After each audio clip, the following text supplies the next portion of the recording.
కిషన్ రెడ్డి మాట్లాడుతున్నారు, లైవ్లో చూద్దాం. రైతుల రుణమాఫీ ఏంటి, ఎకరానికి 1500 ఏంటి, లేకపోతే జాబ్ క్యాలెండర్ ఎక్కడ పోయింది, 2 లక్షల ఉద్యోగాలు ఎక్కడ పోయినాయి, మహిళలకు 2500 ఎక్కడ పోయింది, నిరుద్యోగం 4000 ఎక్కడ పోయింది, తులం బంగారం ఎక్కడ పోయింది, ఇది మాట్లాడాడు. ఇవి మాట్లాడాడు, ఇది మిగతా మాట్లాడతాడు. ఈరోజు రాష్ట్రంలో ఉన్నటువంటి పరిస్థితులు ఏంటి, ఈ రాష్ట్రానికి కావాల్సినటువంటి పని ఏంటి? ఈరోజు ఇంతకుముందు సుధాకర్ గారు చెప్పినట్టు ప్రపంచ సుందరిమణుల పోటీలు హైదరాబాద్ గారు. కాబట్టి ఈ రాష్ట్రాన్ని రక్షించుకోవాల్సినటువంటి బాధ్యత తెలంగాణ ప్రజలది. ఈ రాష్ట్ర సాధన కోసం చిత్తశుద్ధితో పోరాటం చేసినటువంటి ఏకైక జాతీయ పార్టీ భారతీయ జనతా పార్టీ మనది కూడా. కాబట్టి ఈరోజు కాంగ్రెస్ పార్టీ కానీ బీఆర్ఎస్ పార్టీ కానీ తెలంగాణ సాధనలో ఏ రకంగా మరి అనేక రకాలుగా వ్యవహరించారో మనం చూసాం. ఇదే బీఆర్ఎస్ పార్టీ అధికారం ఉన్నప్పుడు తెలంగాణ వ్యతిరేకించినటువంటి మజ్లిస్ పార్టీని భుజాన వేసుకొని ఊరేగిన విషయాన్ని మనం చేస్తా ఉన్నాం. తెలంగాణ కాదన్నటువంటి మజ్లిస్ పార్టీతో అంటగాగి 10 సంవత్సరాలు పాలన చేసింది బీఆర్ఎస్ పార్టీ.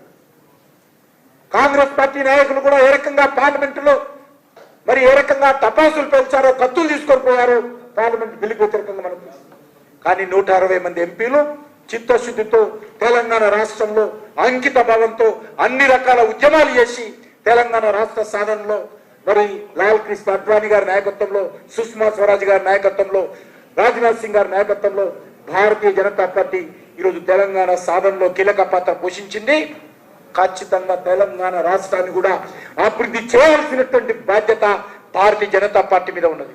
తప్పకుండా బాధ్యత రానున్న రోజుల్లో మనం తీసుకోవాలి. భారతీయ జనతా పార్టీ తప్ప ఈ రాష్ట్రాన్ని రక్షించేటువంటి పరిస్థితి ఈరోజు కుటుంబ పార్టీ అయినటువంటి, అవినీతి పార్టీ అయినటువంటి, కుటుంబ కలహాలతో తెలంగాణ దృశ్యం మళ్లించే ప్రయత్నం చేస్తున్నటువంటి బీఆర్ఎస్ పార్టీకో, మరి ఈరోజు హోల్సేల్ గా రిటైల్ గా అవినీతికి పాల్పడుతున్నటువంటి కాంగ్రెస్ పార్టీతో లాభం లేదనే విషయాన్ని మనం చేస్తున్నాం. కాబట్టి ఆ దిశలోనే మనం చేసేటువంటి ఈ కార్యక్రమాలన్నిటిపైన కూడా మనం ఆత్మవిశ్వాసంతో ప్రజల మధ్యకి వెళ్ళాలి. తెలంగాణ ప్రజలు ఎదురు చూస్తా ఉన్నారు. ఏ ఐఏఎస్ అధికారిని కలిసినా, ఏ సీనియర్ నాయకులను కలిసినా, కాంగ్రెస్ ఎంపీలను కలిసినా, కాంగ్రెస్ ఎమ్మెల్యేలను కలిసినా, అన్న మీరే ఈ తెలంగాణ రాష్ట్రంలో భారతీయ జనతా పార్టీ ప్రత్యామ్నాయంగా రావాలి, ఈ తెలంగాణను రక్షించేటువంటి బాధ్యత, తెలంగాణ అభివృద్ధి చేసేటువంటి అవకాశము ఒక్క భారతీయ జనతా పార్టీకి మాత్రమే ఉందనే విషయాన్ని మనం చేస్తున్నాం. ఆ రకంగా ఈరోజు ఆలోచిస్తున్నాం. మనము విశ్వాసంతో ముందుకెళ్ళాలి. మనం ఎప్పుడు కూడా 37% ఓట్లు మనకు వస్తాయని, లేకపోతే 77 లక్షల మంది ప్రజలు పోలింగ్ బూత్కి వెళ్ళినటువంటి వాళ్ళలో 77% మంది ప్రజలు, 77 లక్షల మంది ప్రజలు మనం ఓటేస్తారని అనుకోలేదు. ఇంకా మనం ఇంకా కొద్దిగా కష్టపడి ఉంటే సుమారు 12-13 స్థానాలు మనం గెలిచామన్నాం. కానీ కొంత అద్భుతంగా మంచి ఫలితాలు తీసుకురావడం జరిగింది పార్లమెంట్ ఎన్నికల్లో.